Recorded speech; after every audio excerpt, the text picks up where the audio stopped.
Hello दोस्तों, कैसे हो आप लोग। मेरा नाम है दीपक और मैं स्वागत करता हूं इस यूट्यूब चैनल सिविल एनालिसिस में, जिसमें आज हम 3 अगस्त 2023 के एडिटोरियल की बात करेंगे। चलिए स्टार्ट करते हैं टॉपिक को। सबसे पहले अगर आज हम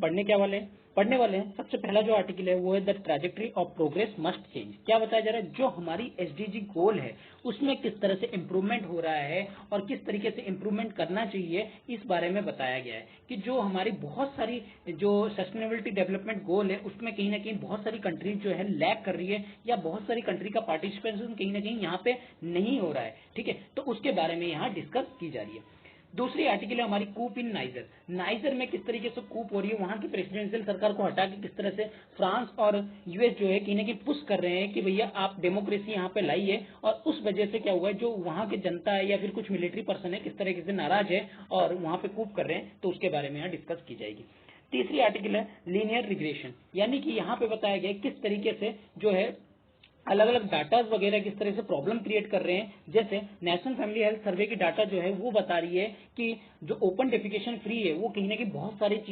एरिया में क्या हुआ है, नहीं हुआ है अभी भी, लेकिन गवर्नमेंट ये कह रही है कि ये चीज जो है वो कम्प्लीटली फ्री हो चुका है। ठीक है, तो इसके बारे में कुछ जो है आपको जानने को मिलेगा। तो चलिए स्टार्ट करते हैं टॉपिक को। सबसे पहला टॉपिक है the trajectory progress must change. देखिए क्या बताया जा रहा है, यहाँ पे बताया जा रहा है जो इंडिया की प्राइम मिनिस्ट्री G20 की प्राइम जो प्रेसिडेंटशिप है वो अभी किसके हाथ में, इंडिया के पास में। तो इंडिया कहीं ना कहीं ये चाहेगा कि अपने जो गोल्स है उसको कहीं ना कहीं अचीव करने के लिए कोलैबोरेशन करे, किसके साथ, बाहर कंट्री के साथ। और यहाँ पे देखिए सबसे बड़ा एंगल आता है G7 कंट्री का। G7 कहीं ना कहीं डेवलपिंग कंट्री है, वो कहीं ना कहीं इंडिया को पुश कर रही है कि आप चाइना से तो वैसे ही इंडिया दूर है ही, आप रशिया से भी कहीं ना कहीं दूर रही है। लेकिन इंडिया का मोटिव क्या है कि भैया वो दोनों के साथ कहीं ना कहीं फ्रेंडली रिलेशनशिप में रहना चाहता है, क्योंकि उसके लिए जितना रशिया भी इंपॉर्टेंट है और साथ ही साथ चाइना भी इंपॉर्टेंट है। चाइना को देखा जाए तो ट्रेड के मामले में, रशिया को देखा जाए तो वेपन्स के मामले में, या फिर हमारी जो फ्रेंड्स वगैरह फ्रेंडशिप रिलेशन के फ्रेंडली रिलेशन के हिसाब से काफी इंपॉर्टेंट है, क्योंकि रशिया ही एक ऐसा कंट्री है जो हमें हर टाइम पे जो है मदद किया, यानी कि ऑल वेदर फ्रेंड हम उसको कह सकते हैं। ठीक है, तो यहाँ पे क्या बताया जा रहा है कि इंपॉर्टेंस किसकी है कि G20 की जो एजेंडा है यानी कि उसको फुलफिल किया जाए। और यहाँ पे जो अलग अलग चीजें बताई जा रही है कि जिसमें जो आपकी G20 है, G7 है, G7 को कहीं ना कहीं एक्सपेंड करके G20 बनाया गया, जिसमें आपके अलग अलग कंट्रीज जैसे कि चाइना, इंडिया, रशिया, ब्राजील, इन सबको काफी हद तक क्या किया गया, जोड़ा गया। और साथ ही साथ जो अदर कंट्रीज है वो इनके साथ जुड़े, इसीलिए ताकि जो ग्लोबल की प्रॉब्लम है उनको कहीं ना कहीं टैकल कर सके। एक्चुअली रशिया इसमें नहीं है, G20 में नहीं आते हैं। ठीक है, अगर G20 की बात करें, वो कहीं ना कहीं ये चाहते हैं कि उसमें जो कंट्रीज है, बहुत सारी कंट्री ये चाहते हैं कि रशिया को कहीं ना कहीं, रशिया और चाइना को कहीं ना कहीं बॉयकॉट किया जाए, ताकि इनकी जो ग्लोबल हेजेमनी है उसको क्या किया जा सके, कम किया जा सके। इंडिया कहीं ना कहीं इसके लिए कोई प्रेशर पे नहीं है, कि G7 के प्रेशर में नहीं है कि वो रशिया के साथ टाई अप छोड़ दे या फिर आपके चाइना के साथ जो है टाई अप छोड़ दे। उसको क्या करना है, अपनी जहां से उसको बेनिफिट मिलता है इंडिया को वहां से कहीं ना कहीं बेनिफिट लेनी चाहिए। ठीक है, अगर हम बात करें यहाँ पे प्रॉब्लम क्या आ रही है, यहाँ पे बहुत सारी चीजों की कहीं ना कहीं हमें प्रोग्रेस होते हुए दिख रहा है, क्योंकि हम अगर प्रोग्रेस करेंगे तो कहीं ना कहीं चेंजेस हमें क्या होगा, नजर आएगा। वो चेंजेस के वजह से क्या हो रहा है, दुनिया जो है कहीं ना कहीं अलग अलग तरह से बढ़ चुकी है। ठीक है, अगर हम बात करें अभी कहीं वॉर वगैरह, जैसे वॉर मिलिट्री वेपन्स के थ्रू, फाइनेंशियल ट्रेड या वेपन्स जो है, इन सबका जो है बोलबाला आज के टाइम पे ज्यादा बढ़ रहा है। तो इसके लिए क्या किया जा रहा है, बहुत सारी चीजों को क्या किया जा रहा है, पुश बैक किया जा रहा है। ट्राइंग, जैसे आप देख सकते हैं, डेस्परेटली मिलियंस ऑफ बीइंग, जैसे आप देख सकते हैं, millions of being pushed back by death while trying to cross border and ocean in search of better life and safe। क्या बताया जा रहा है कि बहुत सारे लोग ऐसे भी हैं जो आज के टाइम पे कंपटीशन करना चाहते हैं, लेकिन वो कंपटीशन क्या करना चाहते हैं, वो बियॉन्ड होके, मतलब अपनी सोच से आगे होके क्या करना चाहते हैं, इस चीज को, कंपटीशन को आगे बढ़ाना चाहता है, और चाहते हैं कि वो अपनी बेटर लाइफ और सेफ्टी को किस तरह से इंश्योर कर सके। लेकिन ये सिर्फ अगर मान लीजिए कुछ ही चीजों के अंदर ही क्या हो जाए, कैप्चर होकर रह जाए, तो कहीं ना कहीं आज के टाइम पे प्रॉब्लमेटिक सिचुएशन बन जा रही है। ह्यूमैनिटी को जो यहाँ पे बताया गया है वो हम लोग अलग अलग तरीके से देख सकते हैं। जैसे हम लोग की इकोनॉमिक ग्रोथ जो होती है वो कहीं ना कहीं इक्विटेबल होनी चाहिए, सस्टेनेबिलिटी होनी चाहिए, और साथ ही ये चाहते हैं कि हमारी जो पॉवर्टी है वो कहीं ना कहीं रिड्यूस हो, इनकम कहीं ना कहीं हर एक इंसान की इंक्रीज हो। ये सारी चीजों में हम कहीं ना कहीं अलग अलग कंट्रीज जो है अपने अपने तौर पे स्ट्रगल कर रही है, लेकिन वो एकजुट होकर नहीं आ रही है। इसका मतलब समझ रहे कि आप एक कंट्री जो है, यहाँ पे बहुत सारी कंट्रीज है, अब इनको पुवर्टी को रिडक्शन करना है, पुवर्टी को रिडक्शन करना है, तो ये कंट्री क्या करी, ये अपना अलग एफर्ट लगा दिया, ये अपना अलग एफर्ट लगा दिया, ये अपने अलग एफर्ट लगा दिया, तो ये अपने अलग, तो इस तरह से क्या हो रहा है, सारे कंट्री अपने अपने अलग अलग एजेंडा के थ्रू क्या कर रहे हैं, पुवर्टी को कम करने की कोशिश करे। कोई एक एजेंडा नहीं है इनका, कोई एक one solution, one stop solution नहीं है जिससे कि आप क्या कर सको, सारे क्या कर सके, एक एजेंडा बनाए जिससे कि पुवर्टी को रिड्यूस कर सके। तो यहाँ पे यही चीज बात की जा रही है, किस तरह से आज के टाइम पे इंडिया जो चेयरमैनशिप ले रखा है G20 की, उसमें कितना इंपॉर्टेंट है, जो वसुधैव कुटुंबम, जो वन अर्थ वन फैमिली और वन फ्यूचर की बात करता है, लेकिन यहाँ पे टुगेदर तो इंडिया करने की कोशिश कर रहा है, लेकिन उस टुगेदर का इस्तेमाल वो ठीक तरीके से नहीं कर पाया। इस चीज की बात बताई जा रही है कि हम कह रहे हैं कि सभी लोगों को एक साथ लाया जाए और एक यूनिक अप्रोच बनाया जाए, लेकिन यहाँ पे क्या हो रहा है कि वो यूनिक अप्रोच बन नहीं पा रहा है। ठीक है, सब अपने एक सिस्टमेटिक प्रॉब्लम को लेके अलग अलग अप्रोच से लेके क्या कर रहे हैं, उसको सॉल्व करने की कोशिश कर रहे हैं। लेकिन यहाँ पे एक आइंस्टाइन का कहना है कि अगर आप एक प्रॉब्लम को सॉल्व करने के लिए कंटिन्यूसली एक ही एफर्ट का इस्तेमाल कर रहे हो तो कहीं ना कहीं वो बैडनेस है, यानी कि आपको क्या करना पड़ेगा, शिफ्ट होना पड़ेगा, चेंज होना पड़ेगा, यानी कि नई राह की तरफ बदलना पड़ेगा, अपनी गवर्नेंस को क्या करना पड़ेगा, चेंज करना पड़ेगा। जब 2015 में हर कंट्री ने ये अडॉप्ट किया था कि 17 United Nations sustainable development goal को अचीव करेंगे कब तक, 2030 तक, तब से ये टाइम शुरू हो गया और अब जो है अचीव करने की जो है आपको पता है कितने कम टाइम रह गया है। लेकिन यहाँ पे कोई क्लाइमेट चेंज से रिलेटेड कोई इस तरह के यूनिक अप्रोच नजर नहीं आ रहा है। सब अपनी तरफ से, रिच कंट्री अपनी अलग तरीके से, डेवलपिंग कंट्री अलग तरीके से, डेवलप कंट्री अलग तरीके से, इस तरीके से काम कर रहे हैं, जिसकी वजह से एक इक्विटेबल सोल्यूशन जो है वो कहीं ना कहीं विनिंग करने में असमर्थ है। ठीक है, अगर हम बात करें, सस्टेनेबल डेवलपमेंट गोल डिस्क्राइब करता है 17 कॉम्प्लेक्स कॉम्बिनेशन को, जिसमें इन्वायरमेंटल है, सोशल है, इकोनॉमिकल प्रॉब्लम है, और सभी 17 प्रॉब्लम जो है वो हर एक कंट्री के सामने कहीं ना कहीं अपियर होता हुआ नजर आ रहा है। कि अगर हम लोग एग्जाम्पल देखें कि जो ओशियन का थ्रेट है वो कहीं ना कहीं आइलैंड कंट्री पे सबसे ज्यादा है। ठीक है, लेकिन अब जो लैंडलॉक कंट्री है, वो क्या सोचेंगे कि भैया हमें क्या मतलब है, वो तो प्रॉब्लम किनकी है, जो कोस्टल एरिया है उनकी प्रॉब्लम है, हमारी तो कोई प्रॉब्लम नहीं है। जो लैंडलॉक कंट्री है उनका तो कोई प्रॉब्लम नहीं है, वो इस पे क्यों विचार विमर्श करें। तो यही बात आती है कि अगर इक्विटेबल तरीके से आपको सोचना होगा, क्योंकि क्लाइमेट चेंज हो रहा है, तो क्लाइमेट चेंज सिर्फ एक की वजह से नहीं हो रहा है, एक्चुअली में हर किसी की वजह से ही हो रहा है। तो यहाँ पे क्या हो रहा है, जो लैंडलॉक कंट्री है वो कहीं ना कहीं इसमें पार्टिसिपेशन कम हो रहा है। ठीक है, वहीं अगर हम बात करें इन्वायरमेंटल प्रॉब्लम की, जो कि सेम नहीं है कहाँ पे, कनाडा और बारबाडोस में, क्योंकि अगर यहाँ पे बात की जाए अलग अलग तरह की जो है सिस्टम है, इनकी जो अलग अलग ज्योग्राफिकल लोकेशन है उसके ऊपर भी काफी ज्यादा डिपेंड रहता है। क्योंकि ज्योग्राफिकल लोकेशन जो है कनाडा का अलग है, बारबाडोस का अलग है, जिसकी वजह से इनके बीच में कोई एक तालमेल नहीं बैठ पाती है, एक यूनिक सोल्यूशन नहीं मिल पाती है कि किस तरीके से ये एनवायरमेंट को सेफगार्ड किया जा सके। अगर हम बात करें रिसेंट वर्क की, यानी कि SDG 8 की, तो यहाँ पे इनएडिक्वेट वर्क जो है हर तरफ दिख रहा है। यानी कि कुछ कंट्रीज जो है वो जैसे ग्लोबल साउथ वगैरह की है, उनमें देखा जाए तो जो लोग हैं ज्यादा पढ़े लिखे नहीं होते, ज्यादा एजुकेटेड नहीं होते, जिसकी वजह से उनको काम जो है ठीक तरीके से नहीं मिलता है। वहीं पे अगर नॉर्थ की बात करें, उनके दोनों के बीच में कंपैरिजन काफी ज्यादा है, यानी कि नॉर्थ और साउथ के बीच में कंपैरिजन काफी ज्यादा है। आप यूरोप को देख लो और यहाँ पे और एक साउथ अफ्रीका को देख लो, तो दोनों में साउथ अफ्रीका को देख लो, तो दोनों ही कॉन्टिनेंट में क्या हो प्रॉब्लम दिख रहा है। यानी कि जो आपको यहाँ पे पार्शियलिटी है वो कहीं ना कहीं होते हुए दिख रहा है, यानी कि दोनों के बीच का डिफरेंस काफी ज्यादा होते हुए नजर आ रहा है। ठीक है, अगर हम बात करें SDG प्रॉब्लम सिर्फ एक का प्रॉब्लम नहीं है, कोई एक कंट्री का अगर हम प्रॉब्लम कहते तो ऐसा नहीं है, कम से कम 6 से 7 जो है SDG गोल को अचीव करने का प्रॉब्लम जो है हर एक कंट्री में एक एक इशू बना हुआ है। सपोज कीजिए एक साउथ अफ्रीका है, इंडिया है, चाइना है, ये सब है, सबका SDG गोल में क्या है, किसी ने कुछ अचीव कर लिया तो किसी ने कुछ अचीव कर लिया, लेकिन बहुत सारी कंट्री जो है एक साथ नहीं आ रही है, जिसकी वजह से उनका किसी का SDG गोल 7 जो है कंप्लीट नहीं हो पा रहा है, किसी का 8 नहीं कंप्लीट हो रहा है, किसी का 9 नहीं कंप्लीट हो रहा है। इस तरह से क्या हो रहा है, उनके बीच में प्रॉब्लम अभी भी क्रिएट हो रही है। यानी कहने का मतलब एवरी कंट्री हैज एटलीस्ट 7 और 8 या 6 और 7 जो है प्रॉब्लम्स अभी भी बने हुए हैं। अगर हम वहीं पे कैलकुलेशन देखें तो 7 प्रॉब्लम्स पॉसिबली 17 में से 17 प्रॉब्लम जो है अभी भी बहुत सारी कंट्री में जो है फेस कर रहे हैं, और 98 मिलियन जो है डिफरेंट तरीके हैं इनको सॉल्व करने का। अब सोचिए इतने तरीके अगर होंगे तो कहीं ना कहीं प्रॉब्लम क्या होगा, और ज्यादा कॉम्प्लेक्स होता जाएगा, ये नहीं कि सॉल्यूशन की तरफ बढ़ा जाए। ठीक है, चलिए अब अगर बात की जाए एक ग्लोबल सॉल्यूशन कहीं ना कहीं इन्वायरमेंट में लाना चाहिए, सोसाइटी इकोनॉमी में। ठीक है, और ये कहीं ना कहीं होते हुए नजर नहीं आ रहा है, हर जगह होते हुए नजर नहीं आ रहा है। एक स्टैंडर्ड सॉल्यूशन जो है अभी भी कहीं पे हर जगह पे फिट नहीं हो पा रहा है, तो इसके लिए क्या करें, सब अपना अपना अलग अलग एफर्ट जो है लगा रहे हैं। अगर हम ग्राउंड रियलिटी की बात करें, तो यहाँ पे एक जो इंस्टीट्यूशन है उसने कहने के एक मैप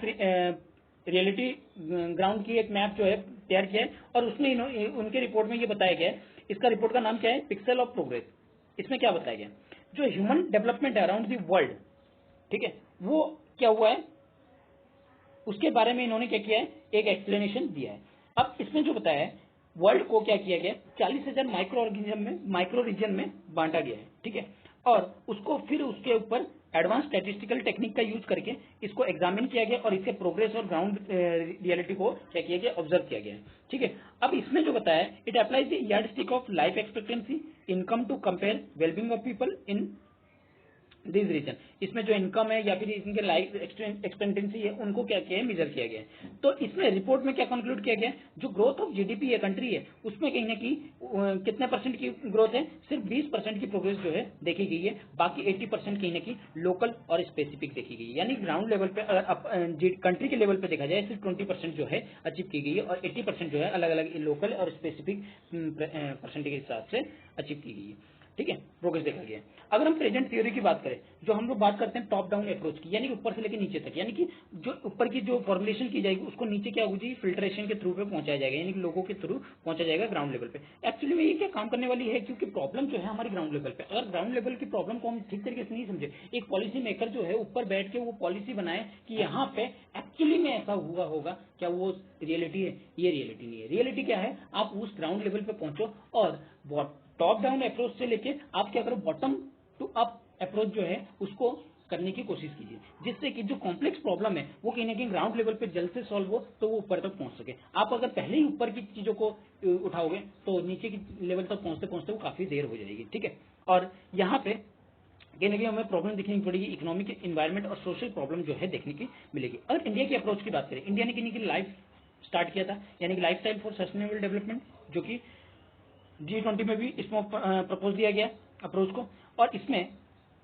साथ अगर प्रिंसिपल 7 की बात करें लाइफ की, इसमें कि ना कि वर्ल्ड लीडर को ये रिकॉग्नाइज कराते हैं, ये एम्पलीफाई करता है कि हमें रोल करना चाहिए कहाँ पे, लोकल कम्युनिटी पे, यानी कि लोकल चीजों पे हमें, यानी कि ग्राउंड लेवल पे हमें क्या करना चाहिए, काम करना चाहिए। Local community, local regional government या ट्रेडिशनल नॉलेज पे हमें सबसे ज्यादा यहाँ पे ध्यान देने की जरूरत है, क्योंकि यहाँ की अगर लाइफ स्टाइल ठीक होगी तो कहीं ना कहीं अपर लेवल की लाइफ स्टाइल ऑटोमेटिकली ठीक हो जाएगी। अगर हम लोकल गवर्नेंस की बात करें तो लोकल गवर्नेंस में क्या बताया जा रहा है, डेमोक्रेसी जो है वो गवर्नमेंट से, ठीक है, और गवर्नमेंट किसके लिए, लोगों द्वारा चुना गया होगा, ठीक है, लोगों के लिए काम करता होगा और लोगों द्वारा ही होगा, ठीक है। तो यहाँ पे गवर्नमेंट का अप्रोच होगा कि भैया आप ये नहीं कि टॉप डाउन अप्रोच रखो, आपको अप्रोच ऐसी रखनी है कि भैया आपको डेमोक्रेसी रखनी है। डेमोक्रेसी का मतलब है कि आपको ग्राउंड लेवल से उठ के निकलना है, आपको लोगों ने चुना है, यानी कि ग्राउंड लेवल से लोगों को चुना है, तो आपको हेल्प भी ग्राउंड लेवल से ही करना पड़ेगा, ठीक है। और यहाँ पे थोड़ी सी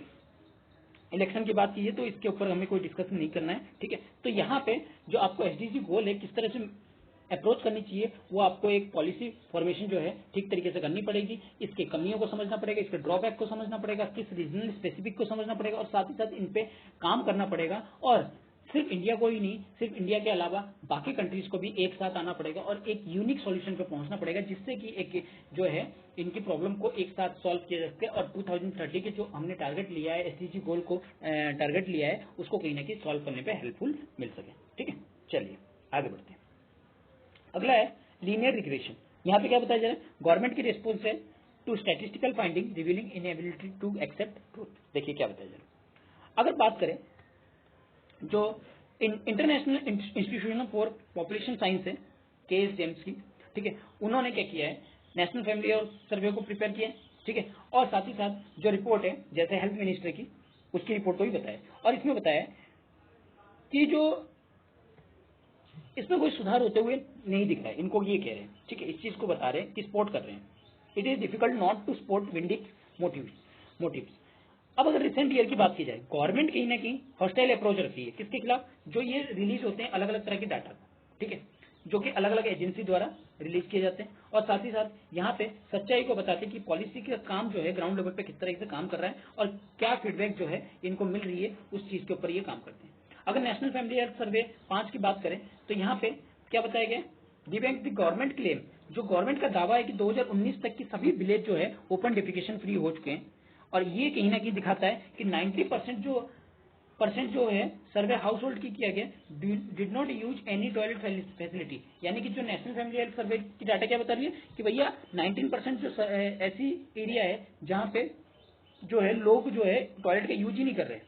ठीक है, अगर दूसरे सर्वे की बात करें, जैसे नेशनल स्टैटिस्टिकल ऑफिस सर्वे की बात करें, अक्टूबर 2018 में किया गया था, तो यहाँ पे नेशनल रूरल सैनिटेशन सर्वे 2019-20 में भी किया गया था। और मल्टीपल इंडिकेटर सर्वे यही रियलाइज करते हैं कि जो पहले इस साल में हुआ था,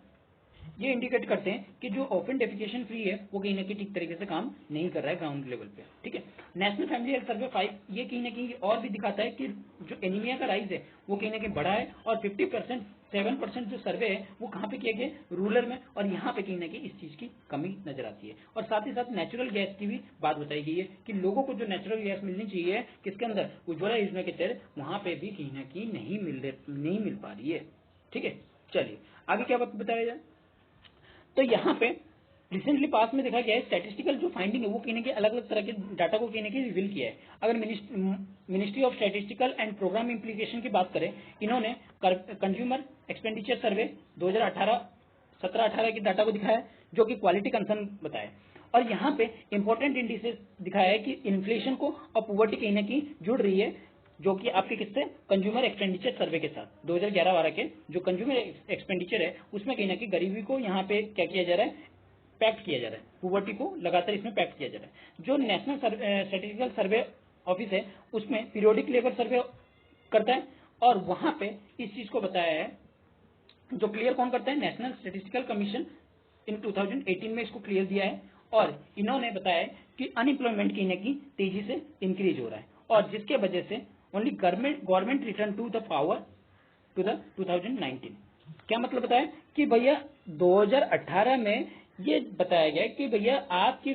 जो अनएम्प्लॉयमेंट है वो बढ़ रही है, फिर भी गवर्नमेंट क्या हो रही है, आपकी पावर में आ रही है 2019 में। और delay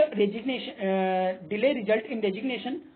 of the formal acting chairman या another member of NSC over interference of NITI Aayog in statistical issue। Statistical issue का कारण क्या बन रहा है कि जो आपकी नीति आयोग का इंटरफेरेंस है वो भी कहीं ना कहीं बढ़ रहा है। इसके वजह से ये चीज भी बताया जा रहा है कि जो फॉर्मर एक्टिंग चेयरमैन है या जो मेंबर है वो कहीं ना कहीं डेजिग्नेशन दे रहे हैं इस चीज के लिए। नीति आयोग की इन्वॉल्वमेंट की बात करें तो वो कहीं ना कहीं बैक सीरीज में काम करती है जीडीपी ग्रोथ के लिए, कॉन्ट्राडिक्ट एंड एनएससी रिपोर्ट इन 2018 में। अगर दूसरे इंडिकेटर की बात करें जिसमें गवर्नमेंट की एफिशिएंट को बता रहा है कि वो किस तरीके से काम कर रहा है, वो अगर गवर्नमेंट की डाटा कोई डाटा अगर आती है, अगर वो ठीक तरीके से रिवील ना हो, ट्रांसपेरेंसी ना हो, तो कहीं ना कहीं प्रॉब्लमेटिक सिचुएशन है। अगर गवर्नमेंट उस चीज को पूरी तरीके से बेटर तरीके से दिखाए तो वो क्या कर सकती है, हेल्प कर सकती है और अदर लोगों की, जिससे कि वो क्या कर सकते हैं, आगे उस काम को ठीक तरीके से कर सकते हैं। जैसे आपके सेंसस है, सेंसस का इस्तेमाल क्या करते हैं गवर्नमेंट जो है उसको बहुत सारी पुवर्टी या अपनी वेलफेयर स्कीम के लिए इस्तेमाल करती है, लेकिन अगर डाटा ही ठीक तरीके से ना हो तो कहीं ना कहीं वो हेल्पफुल नहीं हो सकती। ठीक है, चलिए आगे बढ़ते हैं अगले आर्टिकल की तरफ। कूप इन नाइजर। यहाँ पे क्या बात की जा रही है कि जैसे नाइजर के प्रेसिडेंट है मोहम्मद बेजूम, उनको जुलाई 26 में क्या किया गया था, हटा दिया गया। जुलाई 26 को हटा दिया गया, उनकी स्टेबिलिटी को हटा दिया गया है। यहाँ पे जो है डेमोक्रेसी कहीं ना कहीं खराब होते हुए नजर आ रही है। ठीक है, और जो काउंटर फास्ट स्प्रेडिंग इस्लामिस्ट है वो कहीं ना कहीं साहेल रीजन में ज्यादा एफर्ट लगा रही है, ज्यादा इंसर्जेंसी जो है वो कर रही है। मिस्टर वॉज्यूम की बात करें, वो प्रेसिडेंट बने थे कब, 2021 में। इन वेस्ट अफ्रीकन कंट्रीज है। ठीक है, आप देख सकते हैं यहाँ पे नाइजर, नियामी इसका कैपिटल है। ठीक है, इसके अगर बॉर्डरिंग कंट्री की बात करें, चैड, लीबिया, अल्जेरिया, माली, बुर्किनो फासो, बेनिन और नाइजीरिया। ठीक है, ये इसके क्या है, बॉर्डरिंग कंट्रीज, आप देख सकते हैं इसको। तो यहाँ पे क्या बताई जाती है, वेस्ट अफ्रीकन कंट्री है जो पीसफुली क्या कर रहा है, पहले तो ये पीसफुली ट्रांजेक्शन कर रहा था, मतलब पीसफुली डेमोक्रेटिक ट्रांजेक्शन कर रहा था अपनी इंडिपेंडेंस की बात, लेकिन वो इंडिपेंडेंस किससे मिला, फ्रेंच से। कब मिला, 1960 की तरफ। और एक सिंबलिक क्या हुआ, डेमोक्रेटिक ऑर्डर को यहाँ पे स्टेब्लिश करने की बात की जा रही थी, लेकिन यहाँ पे कूप ने कहीं ना कहीं सब कुछ बर्बाद कर दिया। ठीक है, वो कहीं ना कहीं क्या कर रहे थे, स्ट्रॉन्ग सिक्योरिटी पार्टनरशिप रख रहे थे यूएस के साथ और फ्रांस के साथ ही साथ which have to base Niger, जो कि नाइजर के ट्रूप्स वगैरह थे उनके साथ भी, लेकिन उनके ऊपर प्रेशर काफी ज्यादा था। अगर हम बात करें मिस्टर बोजूम की, बॉजियम की उनकी जो शासन है, उनकी जो शासनकाल है, उसमें बहुत सारी स्ट्रगल उनको देखने को मिला, चाहे वो पीपल के एक्सपेक्टेशंस हो, ठीक है, उन लोगों की एक्सपेक्टेशंस हो, उस चीज को भी देखने को, स्ट्रगल करने को मिला काफी ज्यादा। सेक्शंस ऑफ मिलिट्री से कहीं ना कहीं फ्रस्ट्रेशन थे, ठीक है, इस चीज के लिए, जिन्होंने इंसर्जेंसी को स्प्रेड किया साउथ में, ठीक है। और बहुत सारे ऐसे फ्रांस की इंटरफेरेंस की वजह से बहुत सारे लोग क्या थे, अनहैप्पी भी फील कर रहे थे। जो प्रेसिडेंट्स है वो कहीं ना कहीं जो मिलिट्री इन्फ्लुएंस है उसको कर्टेल करने की, यानी कि स्टेप, इस तरह की स्टेप ले रहे थे जिससे कि वो कर्टेल किया जा सके इन सब चीजों को। लेकिन वो फोर्सली क्या कर रहे थे, कुछ जनरल को रिटायरमेंट किए और उनको दूसरी जगह पे पहुंचे, कट बैक किए पक्ष को, जो प्रेसिडेंशियल गार्ड्स है उनको कहीं ना कहीं कट बैक किए। लेकिन अगर बात की जाए पब्लिक का, जो एडमिनिस्ट्रेशन के खिलाफ जो अटैकिंग है वो क्या हुआ, ग्रो होता चला गया, ठीक है। और उनकी जो लिविंग क्राइसिस है वो भी क्या होती चली गई, बढ़ती चली गई। अगर प्रेसिडेंशियल गार्ड की बात करें, वो भी एक्सप्लॉइटेड हुए, किससे, पब्लिक रिसेंटमेंट से, ठीक है, जो लोगों को गुस्सा है उनसे, और उनको कहीं ना कहीं प्रेसिडेंट को क्या किया गया, it move in oust president citing deteriorating security situation and bad social and economical governance और बैड सोशल गवर्नेंस की वजह से उनको क्या किया गया, बाहर निकाल दिया गया। यहाँ पे ये चीज को बताया। अगर फ्रांस और यूएस की बात की जाए, वो कहीं ना कहीं अब के नाइजर में नजर बनाए रखें। बड़ी कंट्री की बात करें, वेस्टर्न अफ्रीका में ये एक बड़ी कंट्री है, ठीक है, और यहाँ पे इस्लामिक इंसर्जेंसी जो है काफी ज्यादा बढ़ रही है। अलकायदा जैसे है, इस्लामिक स्टेट है, और भी बहुत सारे जो जिहादिस्ट है ग्रुप जो है वो कहीं ना कहीं साहेल रीजन में पनप रहे हैं। अगर हम बात करें वहीं पे नाइजर की, आपके बुर्किना फासो की, माली की, ये कहीं ना कहीं सबसे ज्यादा प्रभावित हो रही है इससे, इन सब चीजों से। अगर माली और बुर्किना फासो की देखा जाए तो यहाँ पे कूप हुआ है 2021-2022 में, ठीक है, 2021 और 2022 में। और यहाँ पे यूएन पीस कीपिंग फोर्स ने कहीं ना कहीं भी इंटरवेंशन जो है किया है। अगर हम फ्रेंच ट्रूप्स की बात करें, वो यहाँ पे कहीं ना कहीं क्या करना चाहता है, एक सिक्योरिटी टाइप को कंटिन्यू रखना चाहता है, बिल्ड करना चाहता है। अगर रशिया की बात करें, रशिया की मिलिट्री कैंपेन की बात करें तो रशिया भी कहीं ना कहीं इसमें मिलिट्री कैंपेन से जुड़ा हुआ है, वागनर से, ठीक है। अगर हम बात करें नाइजर में, सपोर्टर जो है कूप के, वो कहीं ना कहीं डेमोन्स्ट्रेट कर रहे कैपिटल में, नियामी में, जो कि ये दिखा रहे हैं कि जो रशियन की झंडा है उनको कहीं ना कहीं दिखा रहे हैं और डिमांड कर रहे हैं कि आप जो है फ्रेंच जो है यहाँ से बाहर निकलिए, फ्रेंच की जो ट्रूप्स है यहाँ से बाहर निकलने की बात कर रहे हैं। जो लॉन्ग फ्रेंच की प्रेजेंस है, यानी कि फ्रेंच की जो प्रेजेंस है लंबे समय से, वो क्या है कि ना कि रिजल्ट दिखा रही है, वेस्ट में फाइट ऑफ टेररिज्म की ना कि ऐड होते जा रहा है, और उनके बीच में रिसेंटमेंट जो है, उनके बीच में क्या ऑलरेडी मिलिट्री और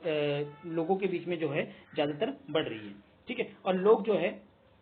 कहीं ना कहीं अपने प्रॉब्लम को यहाँ पे दिखा रहे हैं, डेमोक्रेसी प्रैक्टिस जो कहीं ना कहीं एक्सप्लोटेशन हो रही है, और फ्रांस और इकोनॉमिकल जो कम्युनिटी है वेस्टर्न स्टेट की और रीजनल ग्रुपिंग की, वो क्या हो रही है, अल्टीमेटली क्या हो रही है, रिस्टोर करना चाहती है किसको, रिस्टोर करना चाहती है किसको, जो आपके प्रेसिडेंट बोजूम के। लेकिन इस तरह से होते हुए कुछ नजर नहीं आ रहा है। लेकिन अगर मिलिट्री इंटरवेंशन की बात करें, यहाँ पे कहीं ना कहीं वो भी डिस्टेबलाइजेशन ला रही है कंट्री में, और यहाँ पे लोगों के बीच में कहीं ना कहीं क्योस का माहौल बना हुआ है। यूएस और फ्रांस की बात की जाए तो वो उनकी इन्फ्लुएंस जो है नाइजर कंट्री में कहीं ना कहीं उनके प्रेसिडेंटशिप और जनरल से की बातचीत चल रही है, और कुछ एक है उनके जो डेमोक्रेसी है उसके डिस्प्यूट्स को सुलझाने और रिस्टोरेशन, डेमोक्रेसी को रिस्टोरेशन करने के लिए कुछ सेटलमेंट जो है वहां पे भी बातचीत चल रही है, ठीक है। आगे देखते हैं क्या होता है। चलिए, तो आज के लिए दोस्तों इतना ही। अगर आपको आर्टिकल अच्छा लगा है तो इसको लाइक कीजिए, अपने दोस्तों के साथ शेयर कीजिए और सब्सक्राइब करना ना भूलिए। Thank you.